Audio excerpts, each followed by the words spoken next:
Kejadian pasal 13. Abram dan Lot berpisah.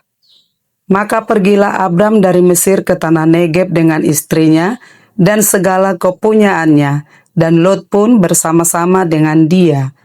Adapun Abram sangat kaya, banyak ternak, perak dan emasnya.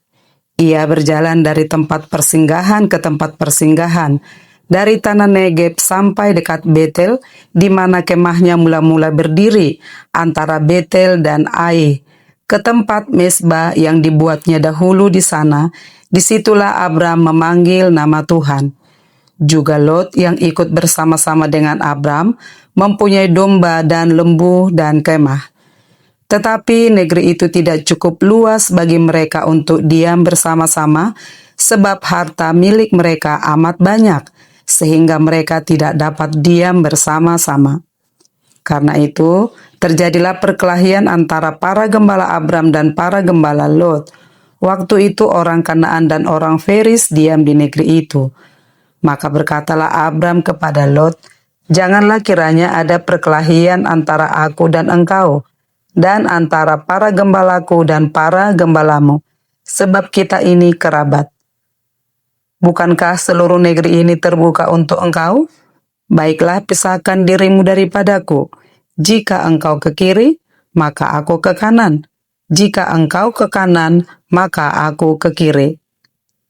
Lalu Lot melayangkan pandangnya dan dilihatnya lah bahwa seluruh lembah Yordan banyak airnya seperti taman Tuhan, seperti tanah Mesir sampai ke Zoar. Hal itu terjadi sebelum Tuhan memusnahkan Sodom dan Gomora. Sebab itu Lot memilih baginya seluruh lembah Yordan itu, lalu ia berangkat ke sebelah timur dan mereka berpisah. Abram menetap di tanah Kanaan, tetapi Lot menetap di kota-kota lembah Yordan dan berkemah di dekat Sodom. Adapun orang Sodom sangat jahat dan berdosa terhadap Tuhan.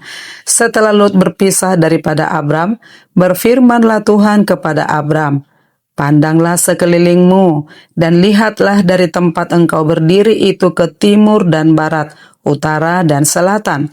Sebab seluruh negeri yang kau lihat itu akan kuberikan kepadamu dan kepada keturunanmu untuk selama-lamanya. Dan aku akan menjadikan keturunanmu seperti debu tanah banyaknya, sehingga jika seandainya ada yang dapat menghitung debu tanah, keturunanmu pun akan dapat dihitung juga. Bersiaplah, jalanilah negeri itu menurut panjang dan lebarnya, sebab kepadamulah akan kuberikan negeri itu." Sesudah itu, Abram memindahkan kemahnya dan menetap di dekat pohon-pohon terbanting di Mamre, dekat Hebron. Lalu didirikannya lah mezbah di situ bagi Tuhan.